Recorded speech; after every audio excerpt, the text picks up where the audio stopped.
nahuli mo, pinagsabay kayo ng jowa mo. So, anong gagawin mo? Kasi pinagsabay kayo. So, parang open relationship na siya. Diba? Kasi, niloko ka na niya, diba? Pinagsabay pa kayo. So, girl, ang question ko sa'yo is, maghanap ka na rin ng iba. Okay? Kasi niloko ka niya na diba? So, anong reason mo kung bakit ka mag-stay sa kanya? So, yun yung question ko sa'yo. Kasi, parang hindi ka niya masyadong love. Hindi ka niya nga talaga mahal kasi nga, pinagsabay kayo diba? So, actually, kaya mo naman yun gawin, diba? Kung gugustuhin mo na maghanap din ng iba or maglokohan kayo, diba? So, hindi mo na siya makakontrol, girl, okay? Hindi mo siya dapat papiliin kung sino ang mas gusto niya. Okay? So, it's up to you kung gusto mo pa magstay pero maghanap ka na ng iba. Kasi, lahat naman binibigay niya sa'yo financially. And then, iba pang mga bagay like effort. Pero yun nga lang, pinagsabay kayo. So, ikaw pa rin na masusunod, girl, kung gusto mo rin bang maghanap ng isa pa, tulad ng ginawa niya, or hanap ka na lang ng iba. So, it's up to you. Gawin mo kung anong gusto mong gawin. Eh, syempre, hindi ka papayag ng ganun-ganun, diba? Kasi, lalaki lang yan diba? Hindi naman pwede na ipagsiksikan mo yung sarili mo sa kanya. Dahil nga, meron na din siyang iba. Parang, is imposible na,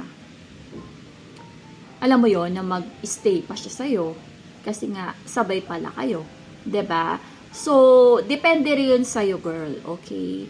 So, kaya i-make sure mo na dapat hindi ka dito, dapat mas mahal ka talaga ng lalaki. Yung lahat nasusunod, lahat ginagawa niya, lahat basta lahat binibigay sa'yo. Hindi ka naghihirap. Diba? Kasi hindi mo talaga makokontrol yung utak nila ng mga lalaki. Kasi lalaki yan It's a human nature. Okay? Especially kapag merong maganda. And then, sila kasi, magaling sila alam mo yun, magaling sila mambola, magaling sila magsalita, magaling sila magsinungaling. So, i-make sure mo, girl, na panalo ka. Okay? Ikaw at ikaw pa rin ang magdedesisyon. So, binibigyan lang kita ng idea kung gusto mo pa rin magstay sa kanya. Kahit dalawa kayo.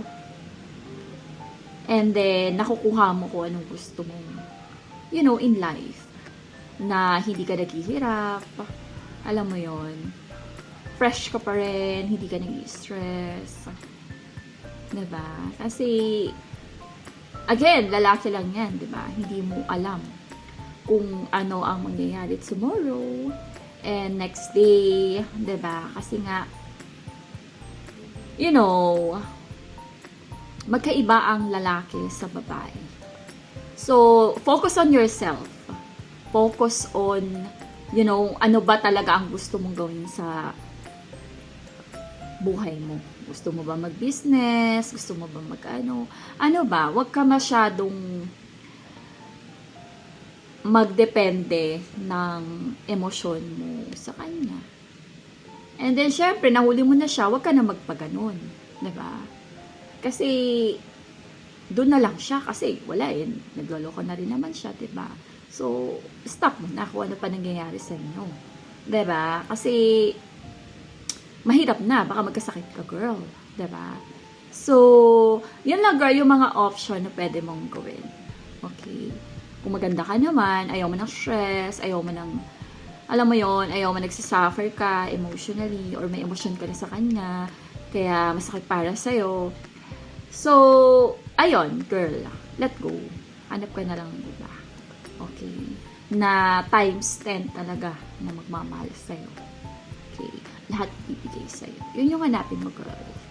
And then, ayun na nga, just love yourself. More than a man. Okay. Kasi tulad nun, umpisa pa lang, sila na talaga nandiligaw, sila nagpapempa sa'yo, sila na dapat, sila na gumagasto, sila at sila. So, it's up to you pa rin kung anong gusto mong gawin sa life. Okay?